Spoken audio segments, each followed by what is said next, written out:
आज बनवते मस्त अशी तोंडल्यांची भाजी। हेल्दी आहे आणि तितकीच टेस्टीही लागते। बनवायलाही खूप सोपी। चला तर मग बनवूयात। अशा पद्धतीची तोंडली बाजारातून घेऊन यायची। स्वच्छ धुवून घेतल्यानंतर पुसून घ्यायची किंवा निथळवून घ्यायची। त्यानंतर शेंडा आणि बुडूक दिसतंय त्या पद्धतीनं कट करून मधून एक काप देऊन या पद्धतीनं 4-4 असे तुकडे करून घ्यायचे। जास्त मोठं असेल तोंडलं तर त्याचे आणखीन तुकडेही करू शकता।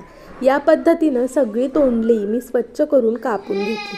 कढईमध्ये तेल टाकलं। तेल छान गरम झाल्यानंतर कट करून घेतलेली तोंडली आपल्याला कढईमध्ये घालायची आणि तेलावरतीच मंद गॅसवरती आपल्याला ही तोंडली छान अशी परतून घ्यायची। तोंडल्यांची भाजी शक्यतो खूप कमी केली जाते, पण तुम्ही या पद्धतीनं नक्की करून पहा, तुम्हाला नक्कीच आवडेल आणि खायला तितकीच मस्तही लागते। पाहू शकताय तोंडल्यांना थोडे थोडे डाग पडलेत आणि तोंडली ही छान अशी परतून झाली। आता ही काढून घेतलीत। त्याच कढईमध्ये अगदी थोडंसं तेल वाढवून घेतलंय आणि त्यामध्ये जिरी मोहरीची छान फोडणी दिली।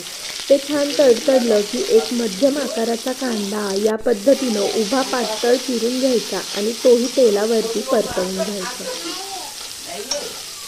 कांदा थोडासा परतत आला की लगेचच बारीक चिरलेलं अर्धा टोमॅटो मी यामध्ये घालून घेतलं।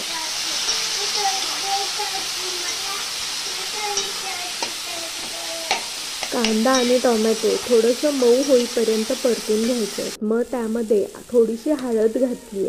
हळद घातली की भाजीला छान चव आणि रंगसुद्धा येतो। धने पावडर घालून घेतली आणि लाल तिखट घातलं। तुमच्या चवीनुसार लाल तिखट कमी जास्त करा। कांदा लसूण मसाला आणि एक अर्धा चमचा इतकं आलं लसणाची पेस्ट मी यामध्ये घालून घेतली। कोरडे मसालेसुद्धा आपल्याला छान असे परतून घ्यायचे, म्हणजे त्यांचा कच्चेपणा निघून जातो आणि ते करपू नये म्हणून अगदी थोडंसं पाणी इथे मी त्यामध्ये घालून घेतलं।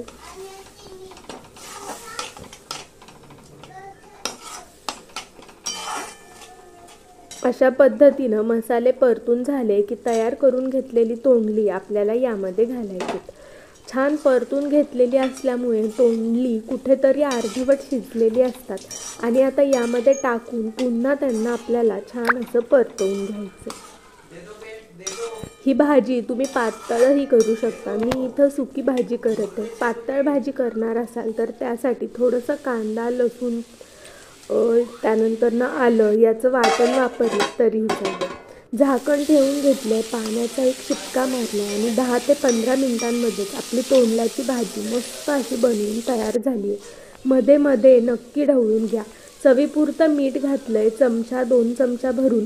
यामध्ये मी भाजलेल्या शेंगदाण्यांचा कूट घालून घेतला, ज्यामुळे आपल्या भाजीला आणखीनच चव येते आणि पुन्हा छान असं मिक्स करून घेतलंय। तुम्ही पाहू शकताय, बघूनच खावीशी वाटणारी ही तोंडल्याची भाजी एकदा नक्की ट्राय करा। व्हिडिओ आवडला असेल तर लाईक करायला अजिबात विसरू नका। छान अशी हिरवीगार कोथिंबीर टाकली। आता ही तोंडल्याची भाजी तुम्ही चपातीसोबत, भाकरीसोबत किंवा डाळ भातासोबतही तोंडी लावू शकता।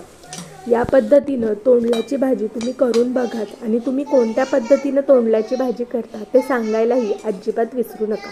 तुम्ही कमेंट करू शकता। असेच नवनवीन व्हिडिओ पाहण्यासाठी आपल्या चॅनलला सबस्क्राईब तेवढं करा।